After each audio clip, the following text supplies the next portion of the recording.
Lockdown से पहले गीता के घर का नजारा कुछ ऐसा था कि रोहन ऑफिस जाता था और शिवन स्कूल। जिनके घर से जाने के बाद गीता काम खत्म करके बाकी समय आराम करती थी। लेकिन लॉकडाउन के बाद ऑफिस और स्कूल घर में ही खुल गए और इससे गीता का हाल वो तो आपको देखने में ही मजा आएगा। शिवेन, ओ शिवेन, महाराज उठने के लिए क्या 21 तोपों की सलामी लेंगे? अरे बिस्तर से बाहर निकल, ऑनलाइन क्लास स्टार्ट होने वाली है। अरे तुम भी हद करती हो, स्पीकर की तरह चिल्लाने की क्या जरूरत है? दिख नहीं रहा मेरी कॉन्फ्रेंस चल रही है। अब कैमरा और स्पीकर ऑन कर रहा हूं, मुझे कोई शोर नहीं चाहिए। इस पर जैसे ही रोहन लैपटॉप का कैमरा और स्पीकर ऑन करता है तभी कुकर की सीटी बजती है। करा लो अब इसे चुप। लॉकडाउन नहीं हुआ, मेरी मौत का फरमान जारी हो गया। दोनों बाप बेटे ने नाक में दम किया हुआ है। ऐसा बोलकर गीता वहां से शिविन के कमरे में पहुंच जाती है, जहां शिविन अभी भी सो रहा होता है। ओ आलसी, अब अगर 5 मिनट में नहीं उठाना तो आज तेरा गेम और यूट्यूब कैंसिल।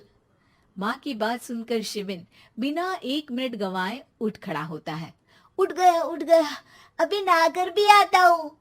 ये नाटक कहीं और, मुंह पर गीला कपड़ा मार और पढ़ने बैठ। शिविन की ऑनलाइन क्लास स्टार्ट हो जाती है, जिस पर गीता उसे वहां बिठाकर रसोई में चली जाती है। थोड़ी देर में उसे कमरे से कुछ आवाज सुनाई देती है, जिसे सुनकर वो कमरे में वापस आती है। हाय राम, तुझे क्लास अटेंड करने के लिए बोला था, कैमरा ऑफ करके बिस्तर पर नाचने के लिए नहीं बोला था।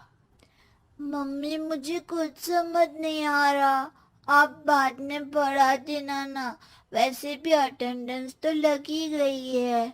हाँ हाँ बेटा, जरूर बन जा। तू अभी से हम सबका बाप बन जा। अरे नहीं मतलब कहाँ से लाते हो इतना दिमाग, और पढ़ाई करते हुए ये चला कहाँ जाता है?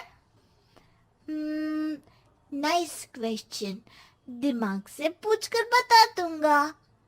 शिविन की बातों से परेशान होकर गीता उसे मारने के लिए जैसे ही आगे बढ़ती है तभी वो कमरे से बाहर भाग जाता है।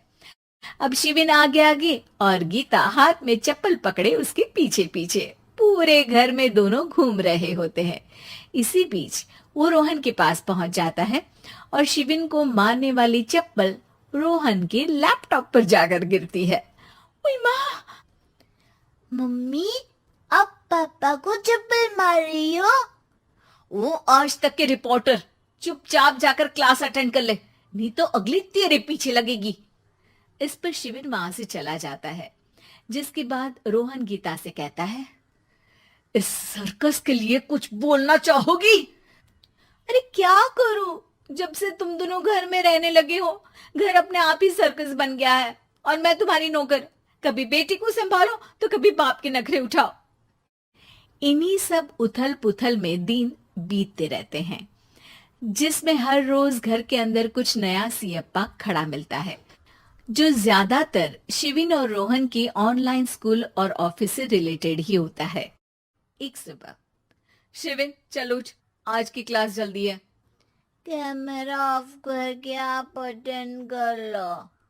अरे ऐसे छित्तर पड़ेंगे, दादी नानी सब एक साथ याद आ जाएंगी। गीता की लाख मशक्कतों के बाद क्लास तो खत्म हो जाती है, लेकिन उसके बाद शिविन फोन इस्तेमाल करते हुए इंस्टाग्राम रील बनाने लगता है। रसोड़े में कौन था? तुम थी, मैं थी, कौन था? कौन था? हाँ, मैं गरीब हूँ। अरे ओ गरीब के बेटे, आजा, मैं बनाती हूँ तुझे गरीब। मैं बताती हूँ रसोड़े में कौन था। पढ़ाई करने बोलो तो इनकी माँ मर जाती है, और ये पागलपंतियां जितनी मर्जी करा लो। गीता शिविन को डांट रही होती है, तभी रोहन बीच में बोल पड़ता है, अरे बच्चा ही तो है, इतना गुस्सा क्यों कर रही हो? बेटे का साथ देने की इसी एक कोशिश में अब शिविन के साथ साथ रोहन भी गीता के गुस्से की सूली पर चढ़ जाता है। अगर बेटे पर इतना ही प्यार आ रहा है तो इसे क्लास अटेंड क्यों नहीं कराते, इसका होमवर्क क्यों नहीं कराते?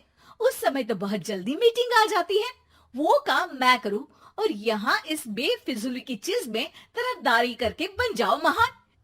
हे भगवान, कोई तो इनके ऑफिस और स्कूल खुलवाओ, मैं इन्हें और घर में नहीं सह सकती।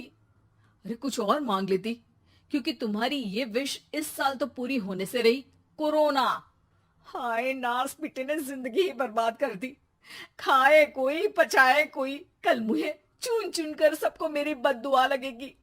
उन्होंने दुनिया का और इन बाप बेटे दोनों ने मेरा जीना मुश्किल कर दिया। गीता वहां से चली जाती है, जिसके बाद रोहन शिविन से कहता है, अरे तुम्हारी मम्मी इतनी भड़की हुई क्यों है? आपकी वजह से पूरा समय घर में रहते हो और उस पर कोई काम कराने की जगह बस ऑर्डर देते रहते हो। अच्छा बेटे, सारा इल्जाम मुझ पर? पूरा दिन तो वो तुम पर ही चिल्लाती है। हाँ, मतलब दोनों का 50-50 है, कुछ करना पड़ेगा। वो कहते ना, make the best out of worst. I have an idea. वैसे तुम्हारी माँ सही कहती है, बहुत जुबान चलाने लगे हो, कम बोला करो। अगली सुबह रोहन और शिविन अपनी गलती को सुधारने के लिए गीता के उठने से पहले घर का आधा काम खत्म कर देते हैं, जिसे देखकर गीता खुश हो जाती है और फिर बाकी बचा काम वो तीनों मिलकर पूरा कर लेते हैं। जिसके बाद अब वो सब मिल बांट कर हर काम में एक दूसरे की मदद करते हुए लॉकडाउन का मजा लेने लगते हैं।